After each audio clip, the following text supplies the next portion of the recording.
I'm Peter Witt, Professor Emeritus with the Secor Youth Development Initiative, part of the Texas A&M AgriLife Extension Service, and the Department of Recreation, Park, and Tourism Sciences.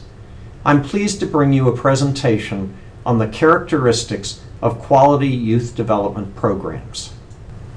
Today's presentation will review a landmark study of quality program characteristics conducted by a national panel of youth development experts who did an extensive review of the literature, one part of which dealt with the necessary features of positive developmental settings for youth.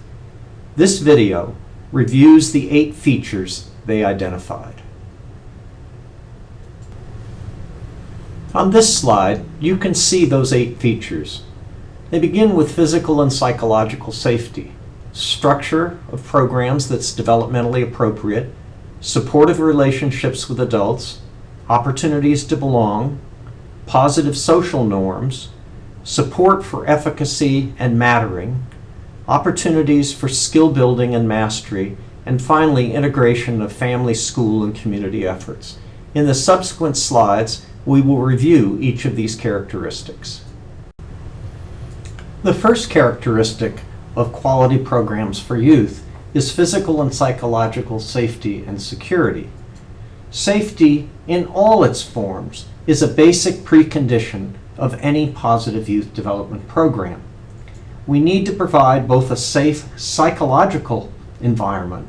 In other words, settings must be free from the threat and the reality of violence.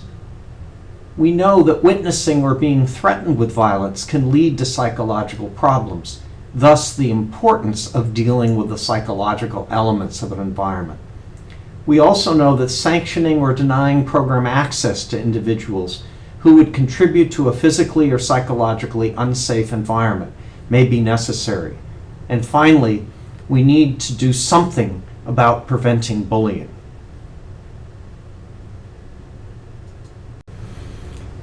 Psychological safety also depends on creating a setting where all participants feel welcomed and valued, and we create the opportunity where individuals feel safe to express their ideas and establish their individual identities.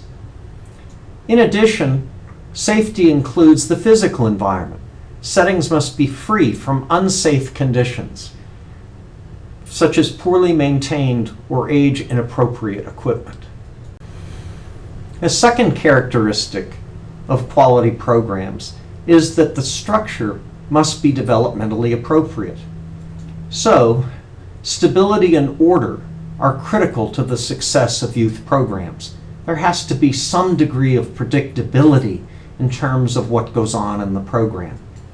Appropriate structure in community programs for youth also includes developing clear and consistent roles and expectations, setting limits, and being clear about behavioral expectations.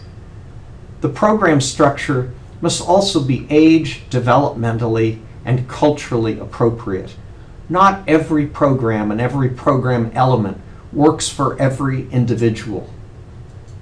Ultimately, activities should be structured in ways that maximize the likelihood of positive experiences. In other words, they provide the opportunity for mastery, success, engagement, fun, learning, creative production, friendship, and service. And finally, youth input regarding how activities should be organized is also critical. As youth get older, they should be given increased levels of responsibility with regard to program organization, content, and leadership.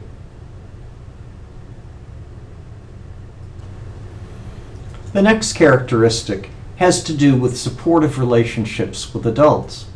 In any youth program, the kind of relationships established between youth and adults is critical. In any youth development context, it is imperative that youth have a strong, healthy, positive relationship with one or more caring adults. Interactions with such adults will provide an environment of reinforcement, good modeling, and constructive feedback for physical, intellectual, psychological, and social growth. These relationships should supply both emotional support, caring and responsive adults, and instrumental support, in other words, guidance. Opportunities to belong is a fourth characteristic of quality youth programs. Youth programs should provide opportunities for meaningful inclusion, regardless of one's age, gender, ethnicity, sexual orientation, or disability. Social inclusion, social engagement, and integration are also important, and programs should provide opportunities for social cultural identity formation and support for cultural and bicultural competence. In addition, youth need the opportunity to feel that they are valued by program leaders and other participants within the program setting. Being valued can lead to feeling comfortable within the setting, and failure to feel that one belongs can be a significant barrier that can keep youth from joining activities, or once they've joined, lack of opportunities to sense belonging can lead to suspending participation. To create a sense of belonging, programs should provide opportunities for youth to participate in decision making. They should have activities that are cooperative rather than competitive. They should have individualized contact between youth and should make an effort to help youth feel valued. Positive social norms are also important for quality youth programs. Quality programs create positive expectations for attitudes and behaviors expressed by group members. These expectations are set by both peers and group leaders. Peer pressure and expectations work to promote positive boundaries, rules, and procedures for how participants are expected to interact with each other. For example, leaders can work with youth to create positive norms for how they treat peers, and they can help create a climate that reinforces commitment to and support of other group members to achieve group goals. And finally, within positive programs, youth can help develop pro-social norms and work together to avoid the development of attitudes or behaviors that would harm individual or group. Next, we come to support for efficacy and mattering. The positive development is not something adults do to young people, but rather something that young people do for themselves with the help from parents and others, including youth program leaders. Settings need to be youth-centered by providing youth opportunities to make a difference in their own lives and the lives of others. Youth also should be given the opportunity to face challenges, develop skills to overcome those challenges, and feel that the sense of personal efficacy associated with being a critical actor in their own lives is important.